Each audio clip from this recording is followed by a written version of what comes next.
കുബേരൻ എന്ന് പറഞ്ഞൊരു സിനിമ തന്നെ എൻ്റെ ഒരു ജീവിതത്തിലൊരു വഴിത്തിരിവാന്ന് പറയാം. കാരണം കുബേരൻ സിനിമയിൽ അഭിനയിക്കുമ്പോഴാണ് നമ്മുടെ നടൻ ദിലീപ് എന്നോട് പറയുന്നത്.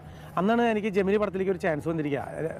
ചരൺ സാറ് വിളിച്ചിരിക്കുകയാണ്. അപ്പോൾ ഈ കുറേ 2 പടത്തിൽ അഭിനയിച്ചിട്ട് ആ പടം ഒന്നും ഓടാതെ വന്നപ്പോൾ തമിഴ് പിന്നെ വേണ്ടാന്ന് വെച്ചിരിക്കുമ്പോഴാണ് ഇങ്ങനൊരു അവസരം എന്നെ തേടി വരുന്നത്. അപ്പോൾ ദിലീപാണ് എന്നെ നിർബന്ധിച്ചത്, നീ ആ പടത്തിന് പോകണം, പോയി ചെയ്യണം. അങ്ങനെയാണ് ജെമിനി എന്ന് പറഞ്ഞ പടത്തിൽ അഭിനയിക്കുന്നത്. ആ പടത്തിൽ അഭിനയിക്കുന്ന അതേ സമയത്ത് തന്നെ ഇവിടെ ജയസൂര്യയുടെ ഒരു പുതിയ ചിത്രമാണ് ജയസൂര്യ ഊമയായിട്ട് അഭിനയിച്ചൊരു പടം.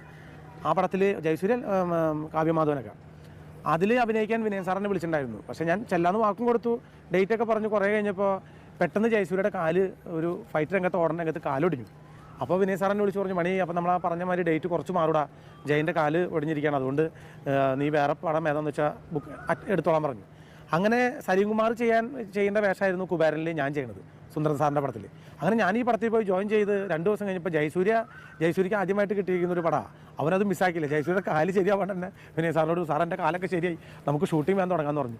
പിന്നെ എന്നെ വിനയ സാറ് വിളിച്ചപ്പോൾ എനിക്ക് ആ പടത്തിൽ പോകാനും പറ്റിയില്ല.